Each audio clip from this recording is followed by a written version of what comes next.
વધીએ તો સુરતનો હીરા ઉદ્યોગ આજે ભારે મંદીનો સામનો કરી રહ્યો છે, જેની સીધી અસર રત્ન કલાકારો અને તેમના પરિવારો પર પડી રહી છે।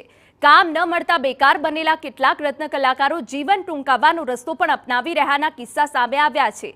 રત્ન કલાકાર હિત રક્ષક સમિતિના કાર્યકર્તાઓ માનગઢ ચોક ખાતે એકઠા થયા। તેમણે સુરત શહેર કોંગ્રેસ સમિતિને સાંત્વના પાઠવી।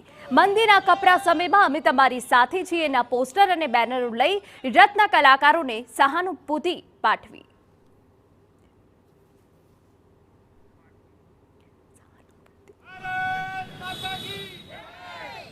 છે કે જે રત્ન કલાકારો છે એની કોઈ પણ જગ્યાએ નોંધણી કરવામાં નથી આવતી, તો બાંધકામ ઉદ્યોગમાં જે પ્રમાણે નોંધણી કરવામાં આવે છે રીતે બાંધકામ શ્રમિક કલ્યાણ બોર્ડની જેમ રત્ન કલાકાર બોર્ડ બનાવવામાં આવે, તેમજ તમામ રત્ન કલાકારોને જે પણ કંપનીઓ છે તેની અંદર HRDના નિયમો મુજબ તેમને કામ અને તમામ પ્રકારના હકો આપવામાં આવે।